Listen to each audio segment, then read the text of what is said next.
Petrol পাম্পে ঘন্টার পর ঘন্টা লাইনে দাঁড়ানো সাধারণ মানুষের মনে এখন একটি প্রশ্ন, কবে স্বাভাবিক হবে এ পরিস্থিতি?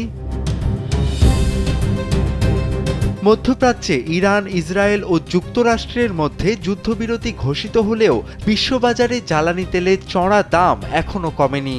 তাই প্রশ্ন উঠছে, যুদ্ধ থামলেও তেলের দাম কেন কমছে না? বিশেষজ্ঞরা বলছেন, বিশ্ববাজারে জ্বালানির বাজার স্থিতিশীল হওয়া কেবল রাজনৈতিক সিদ্ধান্তের বিষয় নয়, এটি পুরোপুরি নির্ভর করছে সরবরাহ ব্যবস্থার দ্রুত পুনরুদ্ধারের ওপর। স্যান্ডেলিনা সো, রূপচর্চায় আভিজাত্য।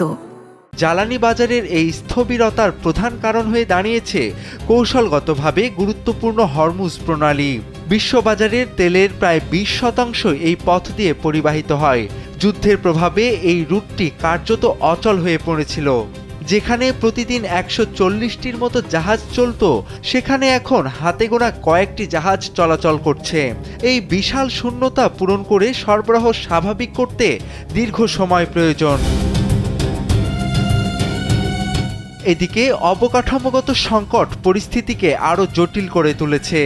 উৎপাদন বন্ধ হয়ে যাওয়া রিফাইনারিগুলো পুনরায় চালু করা এবং এলএনজি সরবরাহ স্বাভাবিক হতে অন্তত 3 থেকে 6 মাস সময় লাগতে পারে বলে ধারণা করছেন বিশ্লেষকেরা। আবার তেলের দাম কমার পথে বড় বাধা হয়ে দাঁড়িয়েছে আকাশচুম্বী বীমা খরচ এবং মধ্যপ্রাচ্যের দেশগুলোর উৎপাদন সক্ষমতা কমে যাওয়া। আন্তর্জাতিক মুদ্রা তহবিল IMF এর সতর্কবাণী অনুযায়ী এই অস্থিরতা বিশ্ব অর্থনীতির প্রবৃদ্ধিকে 3.3% নিচে নামিয়ে দিতে পারে। ফলে বিশ্লেষকদের মতে তেলের দাম যুদ্ধপূর্ব অবস্থায় ফিরতে হলে শুধু যুদ্ধবিরতি নয়, প্রয়োজন দীর্ঘমেয়াদী রাজনৈতিক স্থিতিশীলতা। আপাতত সরবরাহ সংকটের কারণে বিশ্ববাসীকে আরও কয়েক মাস উচ্চ মূল্যের ভার বইতে হবে। তোফায়েল আহমেদ, কালবেলা।